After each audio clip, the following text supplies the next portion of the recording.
Deuteronomy chapter 22.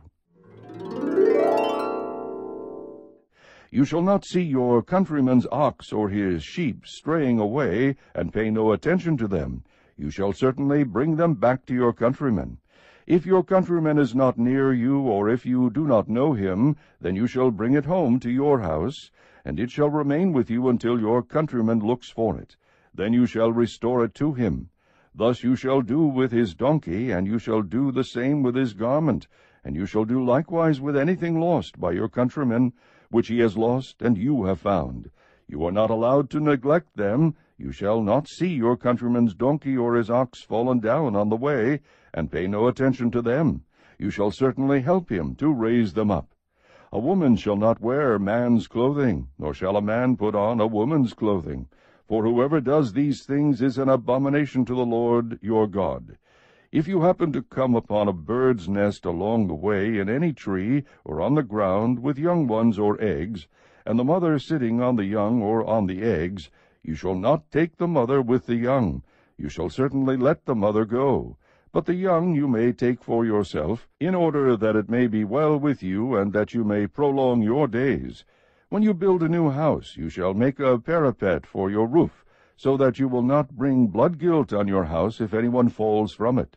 You shall not sow your vineyard with two kinds of seed, or all the produce of the seed which you have sown, and the increase of the vineyard will become defiled. You shall not plow with an ox and a donkey together. You shall not wear a material mixed of wool and linen together. You shall make yourself tassels on the four corners of your garment, with which you cover yourself. If any man takes a wife and goes into her, and then turns against her, and charges her with shameful deeds, and publicly defames her, and says, I took this woman, but when I came near her, I did not find her a virgin, then the girl's father and her mother shall take and bring out the evidence of the girl's virginity to the elders of the city at the gate. The girl's father shall say to the elders, I gave my daughter to this man for a wife, but he turned against her, and behold, he has charged her with shameful deeds, saying, I did not find your daughter a virgin, but this is the evidence of my daughter's virginity. And they shall spread the garment before the elders of the city. So the elders of that city shall take the man and chastise him, and they shall fine him 100 shekels of silver, and give it to the girl's father, because he publicly defamed a virgin of Israel. And she shall remain his wife. He cannot divorce her all his days. But if this charge is true, that the girl was not found a virgin, then they shall bring out the girl to the doorway of her father's house, and the men of her city shall stone her to death, because she has committed an act of folly in Israel by playing the harlot in her father's house. Thus you shall purge the evil from among you. If a man is found lying with a married woman, then both of them shall die, the man who lay with the woman and the woman. Thus you shall purge the evil from Israel. If there is a girl who is a virgin engaged to a man, and another man finds her in the city and lies with her, then you shall bring them both out to the gate of that city, and you shall stone them to death, the girl because she did not cry out in the city, and the man because he has violated his neighbor's wife. Thus you shall purge the evil from among you.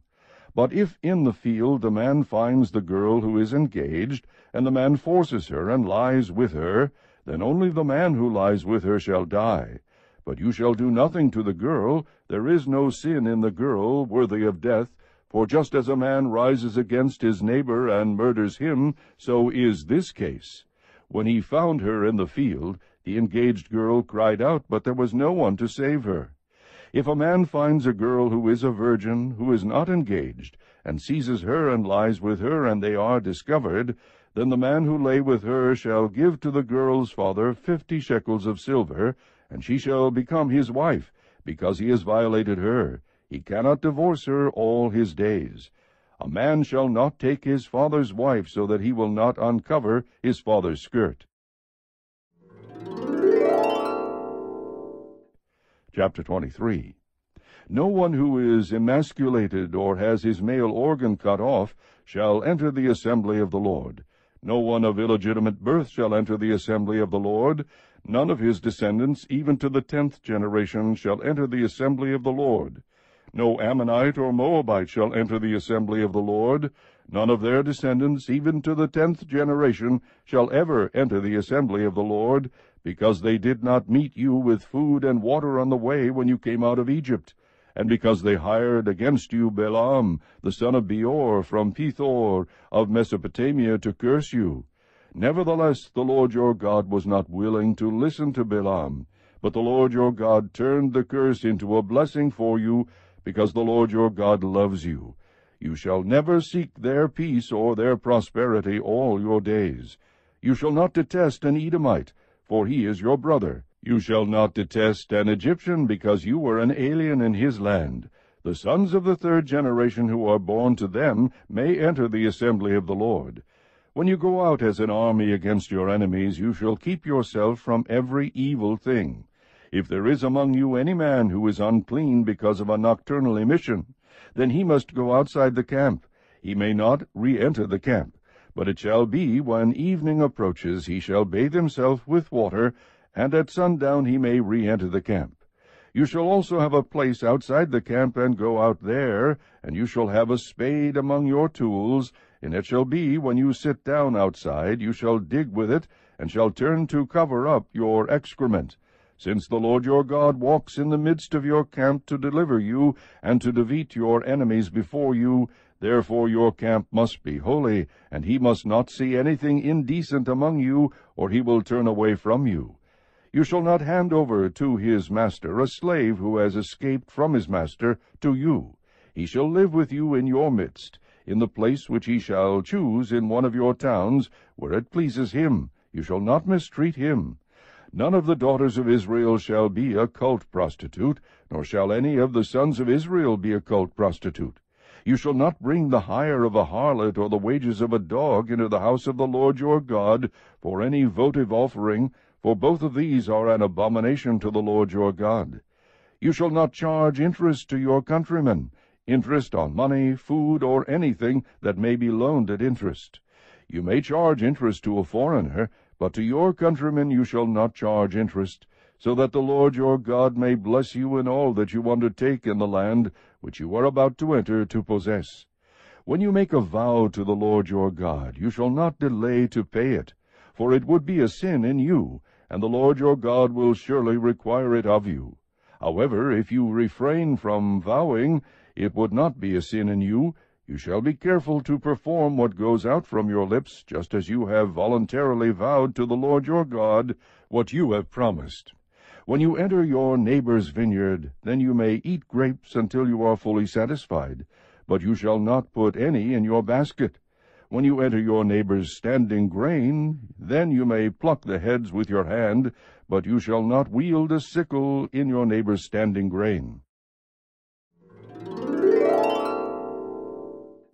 Chapter 24. When a man takes a wife and marries her, and it happens that she finds no favor in his eyes, because he has found some indecency in her, and he writes her a certificate of divorce, and puts it in her hand, and sends her out from his house, and she leaves his house and goes and becomes another man's wife, and if the latter husband turns against her and writes her a certificate of divorce, and puts it in her hand, and sends her out of his house, or if the latter husband dies who took her to be his wife, then her former husband who sent her away is not allowed to take her again to be his wife, since she has been defiled, for that is an abomination before the Lord, and you shall not bring sin on the land which the Lord your God gives you as an inheritance. When a man takes a new wife, he shall not go out with the army, nor be charged with any duty. He shall be free at home 1 year, and shall give happiness to his wife whom he has taken. No one shall take a handmill or an upper millstone in pledge, for he would be taking a life in pledge. If a man is caught kidnapping any of his countrymen of the sons of Israel, and he deals with him violently or sells him, then that thief shall die, so you shall purge the evil from among you. Be careful against an infection of leprosy, that you diligently observe and do according to all that the Levitical priests teach you. As I have commanded them, so you shall be careful to do. Remember what the Lord your God did to Miriam on the way as you came out of Egypt. When you make your neighbor a loan of any sort, you shall not enter his house to take his pledge. You shall remain outside, and the man to whom you make the loan shall bring the pledge out to you. If he is a poor man, you shall not sleep with his pledge. When the sun goes down, you shall surely return the pledge to him, that he may sleep in his cloak and bless you, and it will be righteousness for you before the Lord your God. You shall not oppress a hired servant who is poor and needy, whether he is one of your countrymen or one of your aliens who is in your land in your towns. You shall give him his wages on his day before the sun sets, for he is poor and sets his heart on it, so that he will not cry against you to the Lord, and it becomes sin in you. Fathers shall not be put to death for their sons, nor shall sons be put to death for their fathers. Every one shall be put to death for his own sin. You shall not pervert the justice due an alien or an orphan, nor take a widow's garment in pledge, but you shall remember that you were a slave in Egypt, and that the Lord your God redeemed you from there. Therefore I am commanding you to do this thing. When you reap your harvest in your field, and have forgotten a sheaf in the field, you shall not go back to get it. It shall be for the alien, for the orphan, and for the widow, in order that the Lord your God may bless you in all the work of your hands. When you beat your olive tree, you shall not go over the boughs again. It shall be for the alien, for the orphan, and for the widow. When you gather the grapes of your vineyard, you shall remember that you were a slave in the land of Egypt. Therefore I am commanding you to do this thing.